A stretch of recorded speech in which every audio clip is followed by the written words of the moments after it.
Welcome back to Cinecaps. Today I will show you a comedy film from 2012, titled Project X. Spoilers ahead. Watch out and take care.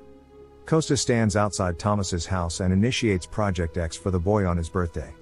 He's sure his parents are not there and just lets himself in with the cameraman, singing that they are going to get laid tonight. Costa tries the cake and talks about how wet his little Costa is going to get tonight. Thomas' mother sneaks up on him. What's going to get wet tonight? He apologizes for his behavior and walks away embarrassed. Costa plays a prank on Thomas and asks him how he feels on his last day as a loser. Dax is their trusty cameraman for the day. Thomas' father gives them money for a pizza party. They are leaving for their anniversary, which coincides with Thomas' birthday. His dad knows Thomas will have some friends over, 4 or 5 friends at most. No one is allowed to touch his car or go into his office. Those are his rules. Dax secretly records the conversation between Thomas' mother and his father. She's worried about leaving Thomas alone all weekend, but his dad mentions that he's kind of a loser and everything will be fine. His parents sing him happy birthday and give him a minivan as a present.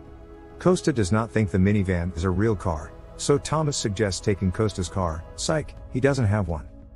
While driving, Costa asks Thomas if he's ready to party tonight. He's not sure, he'd rather not, he is chickening out. They need this party to leave a legacy. At school, they run into JB.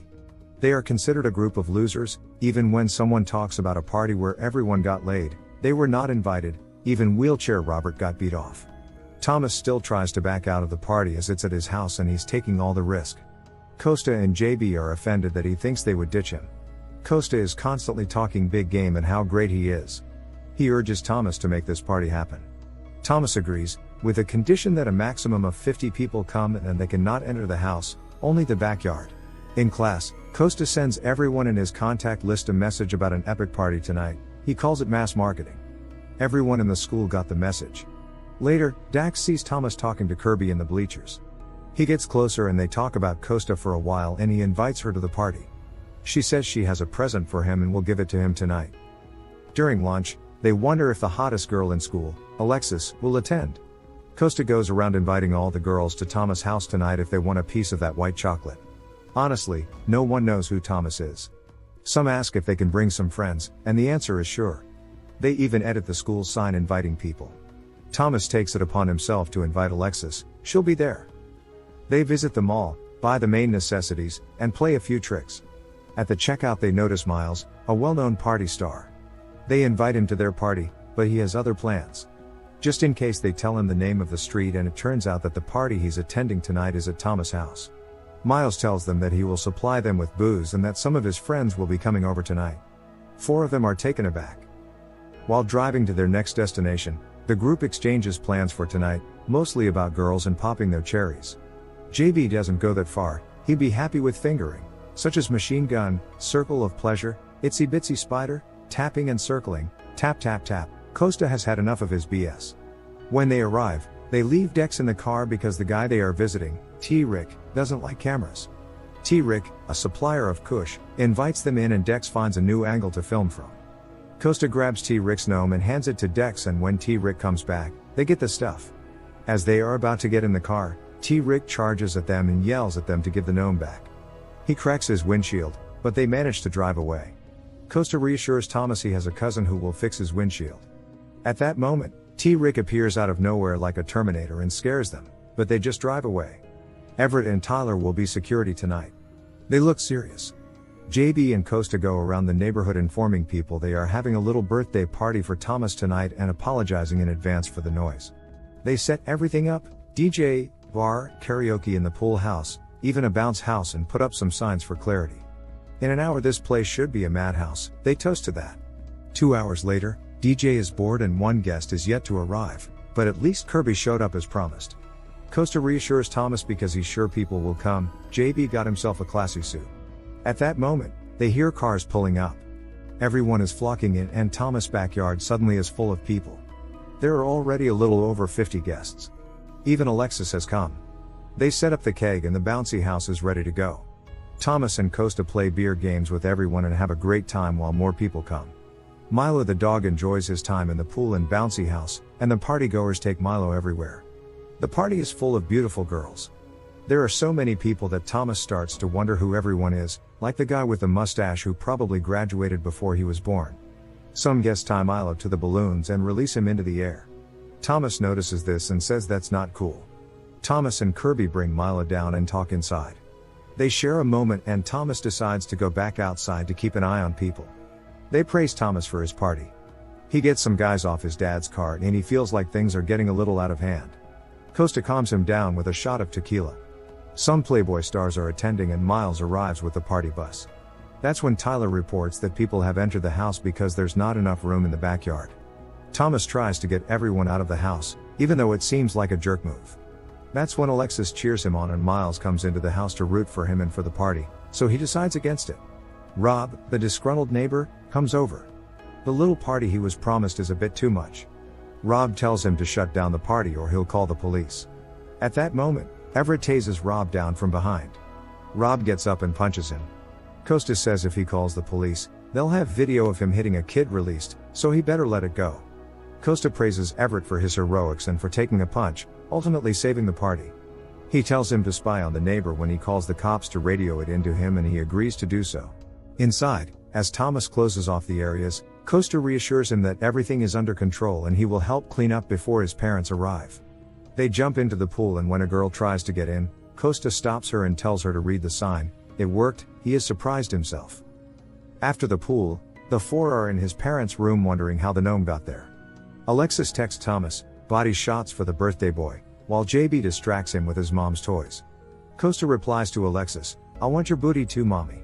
Thomas is embarrassed, but after a while he dances with Alexis and she whispers for him to go in. Together they have one of the most erotic tequila shots I have ever seen. Suddenly Costa yells to Thomas that his father is calling, he should answer. He answers and tells his dad that he couldn't answer his calls before because they were in the hot tub. His father tells him that he hopes the house will be clean when they get back. He assures his dad that everything will be fine. They continue to have their fun. Costa receives a radio message from Everett. He informs him that Rob is arguing with his wife. She tells him to call the cops, but he refuses. Everett is upstairs in their house and refuses to get out. Thomas and Kirby walk up the stairs and Dex follows them. She gives Thomas his birthday present, a picture of them as teenagers. Thomas and Kirby make out. After hearing a noise, Dex hurries down the stairs. Everett tells everyone to go to the backyard. He heard Rob calling the police. They start closing the blinds and cleaning up the bottles. The police arrive. Costa and Thomas greet them and say they are having a little party for Thomas' birthday as everyone is trying to stay quiet in the backyard. The cops note that there are a lot of cars for a small party and ask if they can look around. Costa declines and tells him they need his permission to enter private property. The cops leave, muttering that everyone's a damn lawyer these days because of the internet. Rob thinks he's won this round. They come into the backyard and get the party back on track. They jump off the roof into the pool, drink from a keg off a tree, dance until their legs go limp, and inhale some helium for fun. Music by Kid Cudi, Pursuit of Happiness, that's gold. Until someone breaks the window, but Costa quickly tries to calm Thomas down. He has a cousin who can fix it. So it goes on. The gnome is flying around, people are hanging onto the chandeliers and breaking them. Miles tells everyone to back off and smashes the gnome. It was full of MDMA pills, people pounce on them and everyone gets a taste. Thomas has noticed that things are beyond a one-day fix. He makes a video apologizing to his parents in advance. Costa and JB find him. The man with the mustache had previously told Thomas that he found out about the party through Craigslist. What a way to advertise. Another twist when JB reveals that the ad was placed not only on Craigslist but also on a radio station. The party is a huge success and Costa assures him that he'll fix the whole house himself if he has to. JB puts on my mind is telling me no, but my body is telling me yeah, and Costa gives him Molly and tells him to relax and have fun. They go outside and everyone sings a birthday song for Thomas.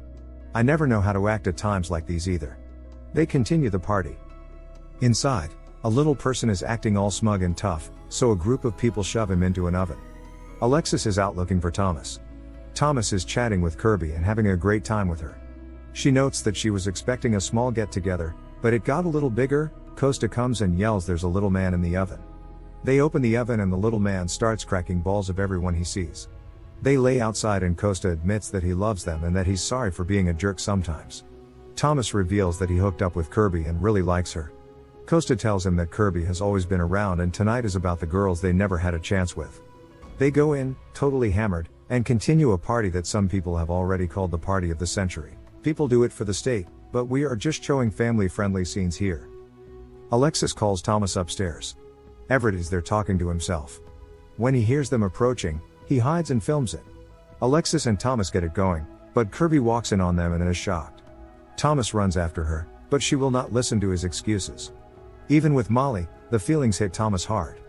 The girl he likes caught him with someone else, his house is in ruins, he listens to a message from his father in his father's office that the neighbors called and told him about the party. Thomas goes up to the roof and watches everyone from above. The news helicopter arrives and everyone starts chanting Thomas' name. He gives the news the middle fingers and jumps on the bouncy house. The police arrive and the crowd shouts for the policeman to go home. They retreat and call for reinforcements. Suddenly a party has turned into chaos and the police have decided to let things burn out before moving back in.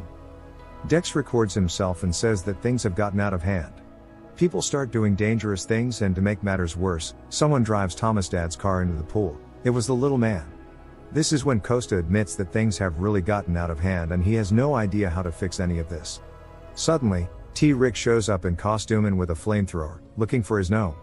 He sets the cars and trees on fire and the police move in, firing rubber bullets. After trying to burn the police, his tank is shot and explodes.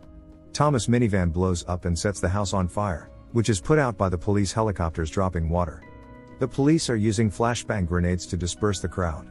Rob still manages to yell at Costa and his security guards take care of him.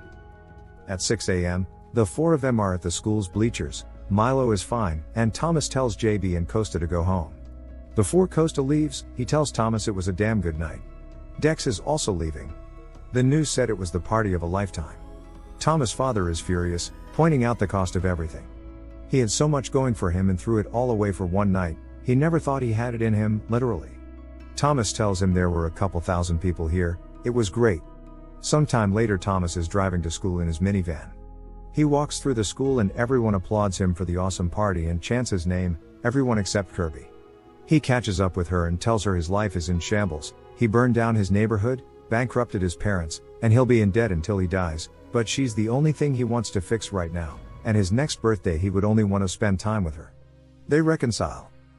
The movie ends. Make sure to subscribe and turn on the notifications so you can watch more videos like this.